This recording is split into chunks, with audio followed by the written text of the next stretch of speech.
Gulliver's Travels into Several Remote Nations of the World. By Jonathan Swift. Part 4. A Voyage to the Country of the Houyhnhnms.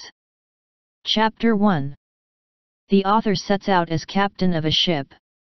His men conspire against him, confine him a long time to his cabin, and set him on shore in an unknown land. He travels up into the country. The Yahoos, a strange sort of animal, described. The author meets two Houyhnhnms. I continued at home with my wife and children about 5 months, in a very happy condition, if I could have learned the lesson of knowing when I was well. I left my poor wife big with child, and accepted an advantageous offer made me to be captain of the Adventurer, a stout merchantman of 350 tons, for I understood navigation well, and being grown weary of a surgeon's employment at sea, which, however, I could exercise upon occasion, I took a skilful young man of that calling, one Robert Purefoy, into my ship.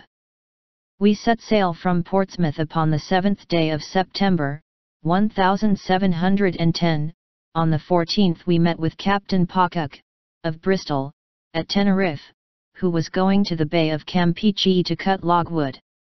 On the 16th, he was parted from us by a storm.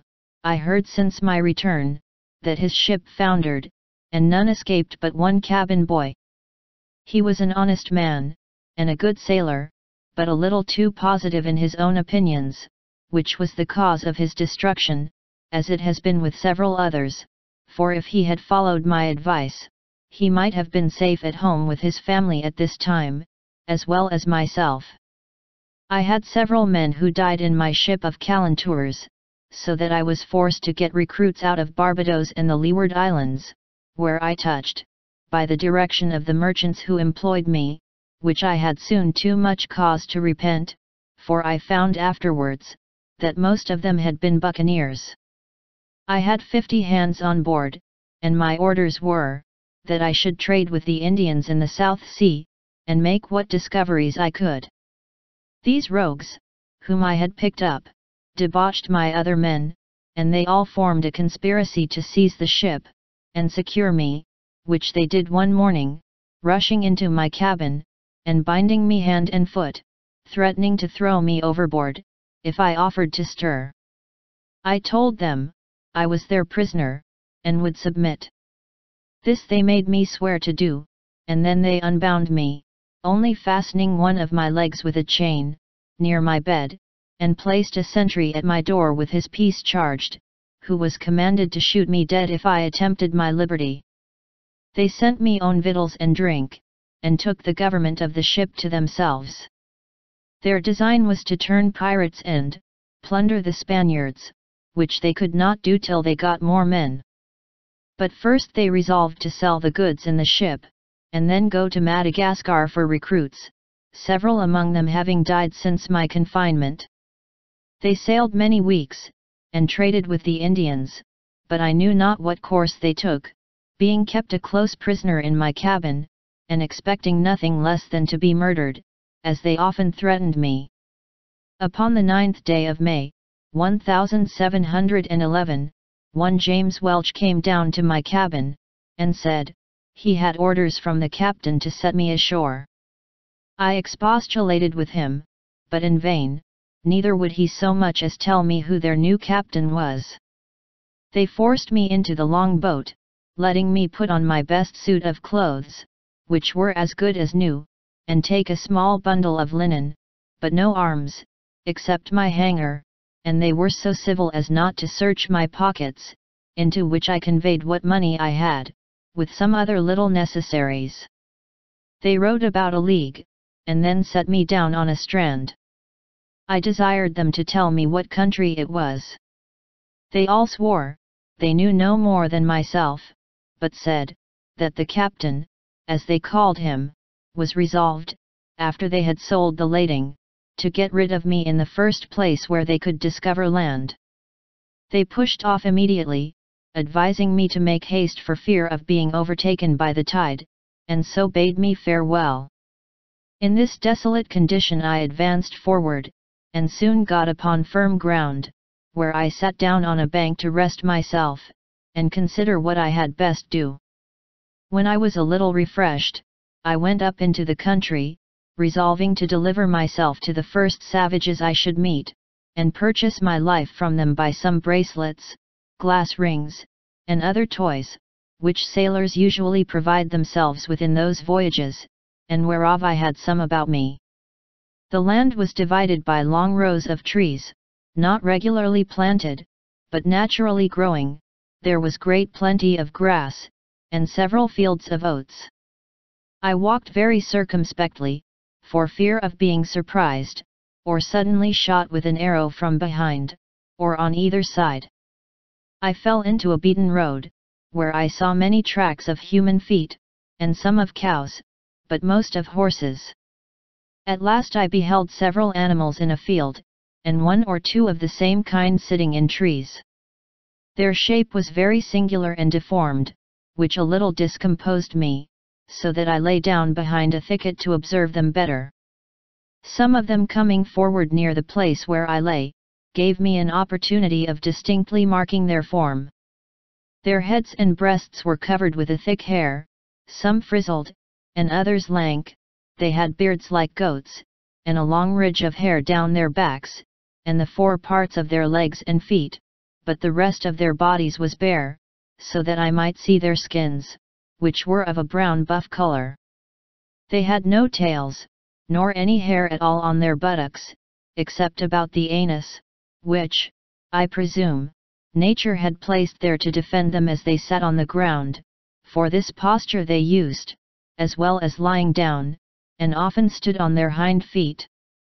They climbed high trees as nimbly as a squirrel, for they had strong extended claws before and behind, terminating in sharp points, and hooked. They would often spring, and bound, and leap, with prodigious agility.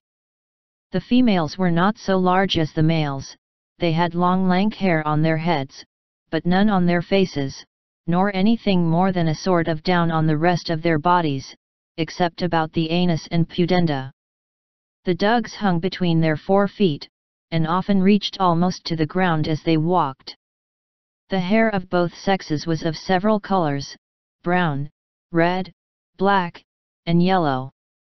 Upon the whole, I never beheld, in all my travels, so disagreeable an animal, or one against which I naturally conceived so strong an antipathy.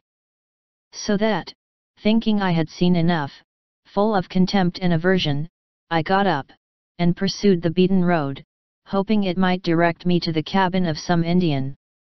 I had not got far, when I met one of these creatures full in my way, and coming up directly to me. The ugly monster, when he saw me, distorted several ways, every feature of his visage, and stared, as at an object he had never seen before, then approaching nearer, lifted up his forepaw, whether out of curiosity or mischief I could not tell, but I drew my hanger, and gave him a good blow with the flat side of it, for I durst not strike with the edge, fearing the inhabitants might be provoked against me, if they should come to know that I had killed or maimed any of their cattle. When the beast felt the smart, he drew back, and roared so loud, that a herd of at least 40 came flocking about me from the next field, howling and making odious faces, but I ran to the body of a tree, and leaning my back against it, kept them off by waving my hanger. Several of this cursed brood, getting hold of the branches behind, leaped up into the tree, whence they began to discharge their excrements on my head. However, I escaped pretty well by sticking close to the stem of the tree, but was almost stifled with the filth, which fell about me on every side. In the midst of this distress, I observed them all to run away on a sudden as fast as they could, at which I ventured to leave the tree and pursue the road, wondering what it was that could put them into this fright. But looking on my left hand, I saw a horse walking softly in the field, which my persecutors having sooner discovered, was the cause of their flight. The horse started a little, when he came near me, but soon recovering himself, looked full in my face with manifest tokens of wonder. He viewed my hands and feet, walking round me several times. I would have pursued my journey, but he placed himself directly in the way, yet looking with a very mild aspect, never offering the least violence. We stood gazing at each other for some time. At last I took the boldness to reach my hand towards his neck with a design to stroke it, using the common style and whistle of jockeys, when they are going to handle a strange horse. But this animal seemed to receive my civilities with disdain, shook his head, and bent his brows, softly raising up his right forefoot to remove my hand. Then he neighed 3 or 4 times, but in so different a cadence, that I almost began to think he was speaking to himself, in some language of his own. While he and I were thus employed, another horse came up, who applying himself to the first in a very formal manner, they gently struck each other's right hoof before, neighing several times by turns, and varying the sound, which seemed to be almost articulate. They went some paces off, as if it were to confer together, walking side by side, backward and forward, like persons deliberating upon some affair of weight, but often turning their eyes towards me, as it were to watch that I might not escape. I was amazed to see such actions and behavior in brute beasts, and concluded with myself, that if the inhabitants of this country were endued with a proportionable degree of reason, they must needs be the wisest people upon earth. This thought gave me so much comfort, that I resolved to go forward, until I could discover some house or village, or meet with any of the natives, leaving the 2 horses to discourse together as they pleased. But the first, who was a dapple grey, observing me to steal off, neighed after me in so expressive a tone, that I fancied myself to understand what he meant, whereupon I turned back, and came near to him to expect his farther commands, but concealing my fear as much as I could, for I began to be in some pain how this adventure might terminate, and the reader will easily believe I did not much like my present situation. The 2 horses came up close to me, looking with great earnestness upon my face and hands. The grey steed rubbed my hat all round with his right forehoof, and discomposed it so much that I was forced to adjust it better by taking it off and settling it again, whereat, both he and his companion, who was a brown bay, appeared to be much surprised. The latter felt the lappet of my coat, and finding it to hang loose about me, they both looked with new signs of wonder. He stroked my right hand, seeming to admire the softness and color, but he squeezed it so hard between his hoof and his pastern, that I was forced to roar, after which they both touched me with all possible tenderness. They were under great perplexity about my shoes and stockings, which they felt very often, neighing to each other, and using various gestures, not unlike those of a philosopher, when he would attempt to solve some new and difficult phenomenon.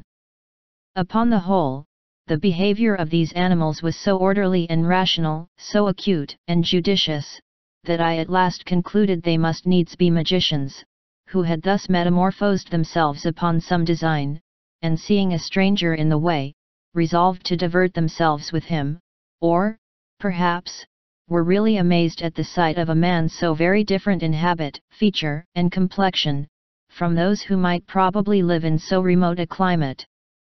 Upon the strength of this reasoning, I ventured to address them in the following manner: Gentlemen, if you be conjurers, as I have good cause to believe, you can understand my language, therefore I make bold to let your worships know that I am a poor distressed Englishman, driven by his misfortunes upon your coast, and I entreat one of you to let me ride upon his back, as if he were a real horse, to some house or village where I can be relieved. In return of which favor, I will make you a present of this knife and bracelet, taking them out of my pocket. The 2 creatures stood silent while I spoke, seeming to listen with great attention, and when I had ended, they neighed frequently towards each other, as if they were engaged in serious conversation. I plainly observed that their language expressed the passions very well, and the words might, with little pains, be resolved into an alphabet more easily than the Chinese. I could frequently distinguish the word Yahoo, which was repeated by each of them several times, and although it was impossible for me to conjecture what it meant, yet while the two horses were busy in conversation, I endeavored to practice this word upon my tongue, and as soon as they were silent, I boldly pronounced Yahoo in a loud voice, imitating at the same time, as near as I could, the neighing of a horse, at which they were both visibly surprised, and the grey repeated the same word twice, as if he meant to teach me the right accent, wherein I spoke after him as well as I could, and found myself perceivably to improve every time, though very far from any degree of perfection. Then the bay tried me with a second word, much harder to be pronounced, but reducing it to the English orthography, may be spelt thus, hohm.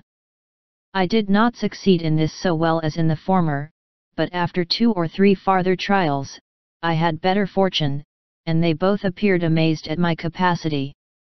After some further discourse, which I then conjectured might relate to me, the two friends took their leaves, with the same compliment of striking each other's hoof, and the grey made me signs that I should walk before him, wherein I thought it prudent to comply, till I could find a better director. When I offered to slacken my pace, he would cry huun huun. I guessed his meaning, and gave him to understand, as well as I could, that I was weary, and not able to walk faster, upon which he would stand a while to let me rest.